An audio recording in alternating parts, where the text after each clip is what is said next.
So you think you're protecting yourself, but what is it actually costing you? Is it the risk you're avoiding or the comfort that you're staying in? Because the thing you call being responsible might very well be the thing that's keeping you stuck. And today, we're not talking about money, but we're talking about the invisible invoice that you are paying every single day. Hi, Insiders. I'm Andrea, and welcome back in the room. This is a space for people who need a reset without judgment, a space where you already belong, and a space where we deep dive into topics that help reshape the way you navigate life. And one thing we don't do here is stay stuck. That's right. We acknowledge it, we learn from it, and then we are moving right along. So if that's what you're looking for, take a seat, take up space, and let's move.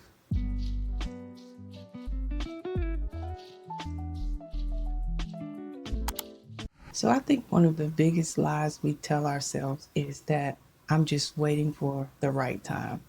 No, you're not. You are waiting to feel safe. And those are two different things.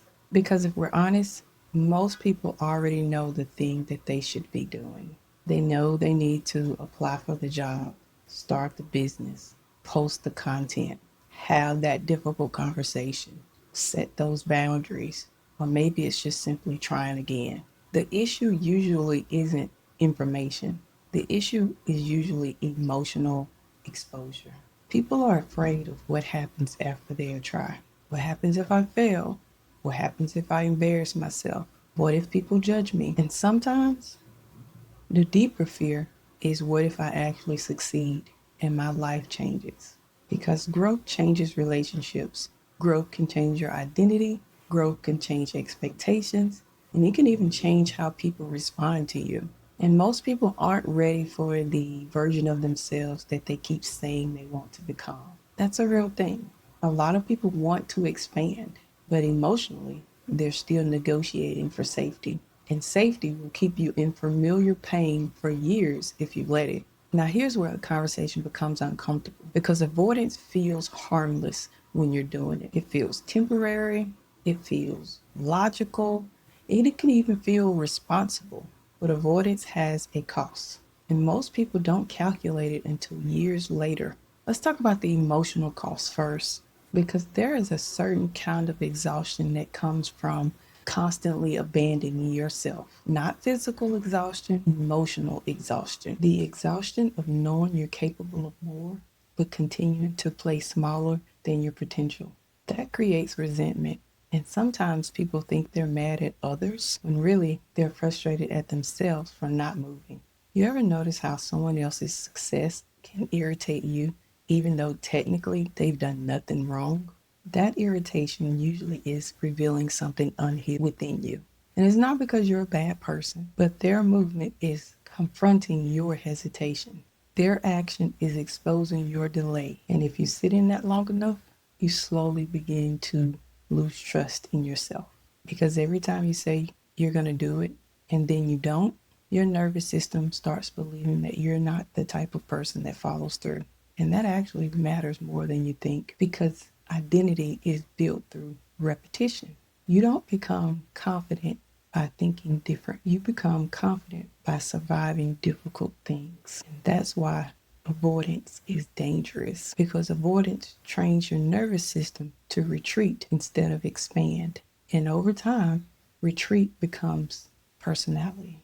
I remember a season where I kept telling myself that I just needed more clarity before I made the move, more clarity before I started to speak up, more clarity before moving, more clarity before putting myself out there. And honestly, what I really needed was courage because clarity can become a hiding place for fear if you're not careful.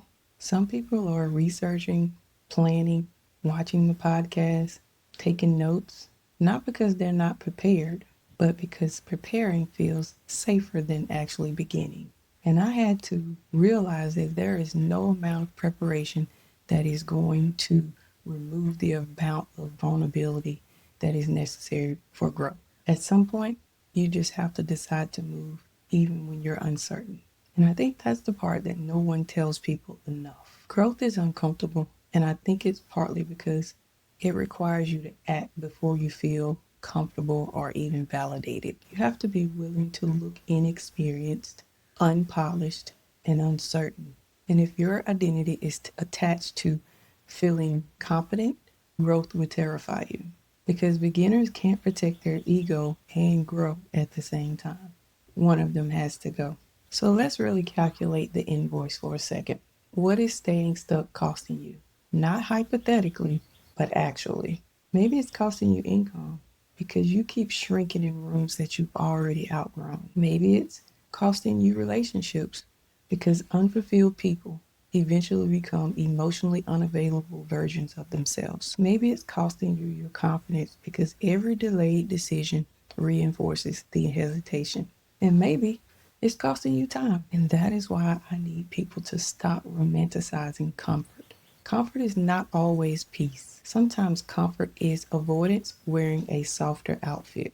Sometimes comfort is procrastination with a good branding. And sometimes comfort can be fear pretending to be wisdom. And I know that sounds intense, but I need people to understand something. Avoidance compounds, just like discipline compounds, just like confidence compounds, and even consistency compounds. Regret compounds too. In 5 years from now, the issue will no longer be fear, it will be stagnation. So here's the shift that changed my perspective on everything. Staying the same costs something, growing costs something. And you don't get to avoid pain. You only get to decide which invoice you're willing to live with.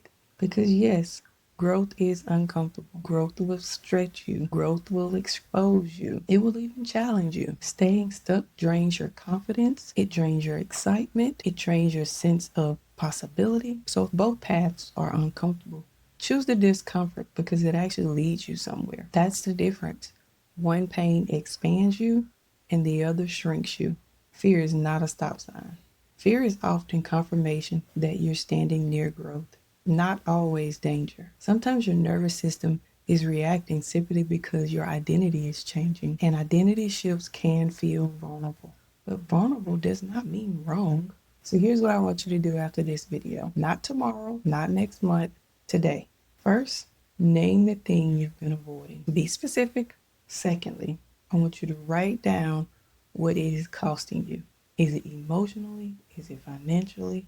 Is it spiritually? And third, take one uncomfortable step within the next 24 hours. Send the email, post the content, start the project, have the conversation. Do not wait until you feel fully ready because readiness is not what creates momentum. Movement creates momentum. If this conversation hits something for you, don't ignore it. Comment the cost you're done paying. And if you're serious about growth, not just inspiration, make sure you stay in the room with us because we are not building comfort here. We are building capacity. And remember, there is never a question about whether or not you belong in the room. You do. So keep taking up space, and I'll see you in the next conversation. Let's move.